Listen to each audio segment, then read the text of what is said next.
Hai, Assalamualaikum warahmatullahi wabarakatuh dan salam sejahtera. Anda bersama lagi dalam channel Afifi Arif dalam rancangan Science Tube Mr. Afifi. Okey, baik, kali ini kita akan belajar tentang topik Sains tahun 6. Jadi apa yang kita akan belajar pada topik kali ini? Kepada anda yang baru sahaja menonton channel ini, jangan lupa untuk klik subscribe pada channel Afifi Arif dan juga klik butang loceng untuk mengaktifkan notifikasi untuk video-video yang seterusnya.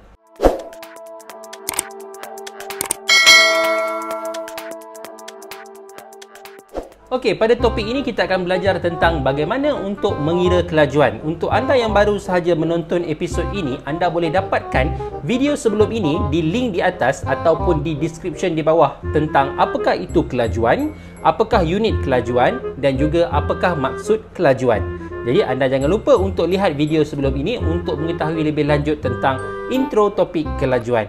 Untuk mengira kelajuan, kita ada beberapa perkara yang perlu kita ambil tahu. Yang pertama, untuk mengira kelajuan, kita mestilah ada dua perkara iaitu jarak dan juga masa.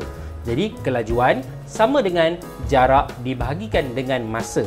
Jadi, untuk dalam topik kelajuan ini juga, kita dapat mengira jarak, kita dapat mengetahui masa dan juga kita dapat juga mengira kelajuan. Bagaimana? Jadi kita akan menggunakan satu formula penting yang telah dicipta iaitu jarak, kelajuan dan masa menggunakan formula segitiga ini.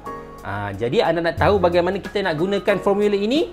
Baik, mari cikgu tunjukkan. Okey, kita ada tiga perkara. Yang pertama adalah jarak, yang kedua adalah kelajuan dan ketiga adalah masa. Jadi jika anda susun sebegini, okey, jika anda ingin mencari masa, jadi anda hanya perlu bahagikan jarak dan juga kelajuan, dan jika anda mencari kelajuan, anda perlu bahagikan jarak dan juga masa.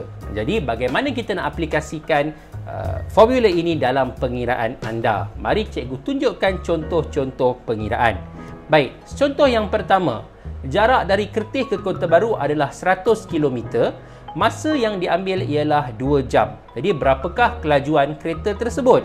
Jadi seperti formula yang telah cikgu tunjukkan, apabila kita ingin mencari kelajuan, jadi kita perlulah membahagikan iaitu jarak dan juga masa. Seperti formula yang telah kita belajar, iaitu 100 km jarak dibahagikan dengan 2 jam.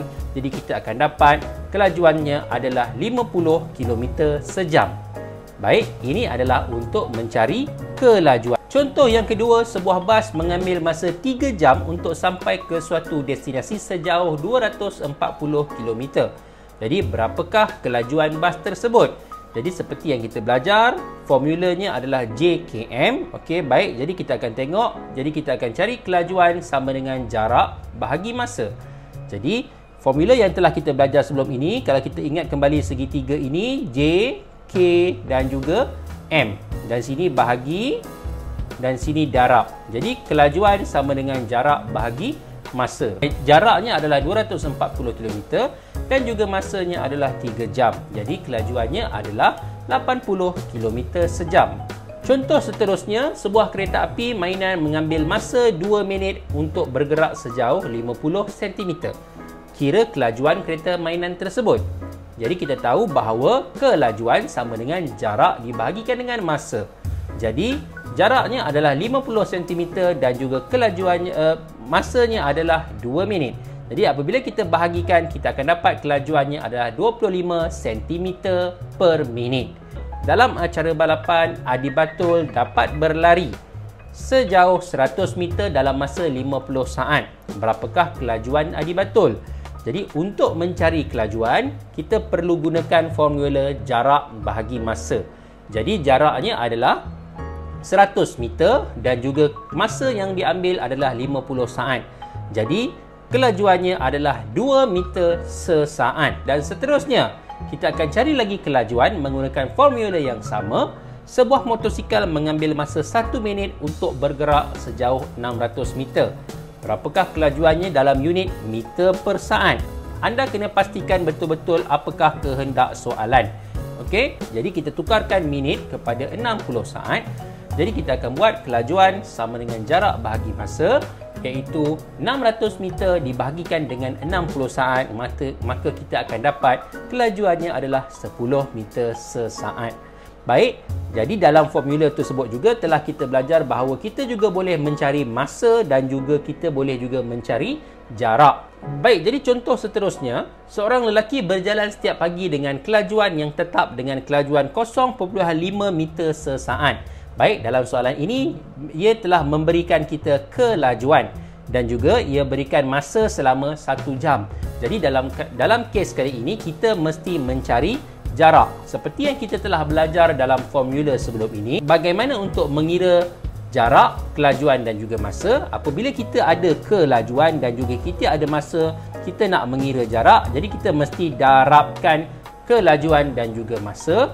Jadi dia akan jadi jarak sama dengan kelajuan darab masa 0.5 meter sesaat didarabkan dengan 3,600 saat. Mengapa kita perlu darabkan 0.5 meter sesaat dengan 3,600 saat? Ini untuk memudahkan anda untuk melakukan pengiraan. Baik, dan jawapannya adalah 1,800 meter. Contoh seterusnya, seekor kura-kura bergerak dengan kelajuan 25 cm sesaat. Berapakah jauhnya kura-kura boleh bergerak dalam masa 4 saat?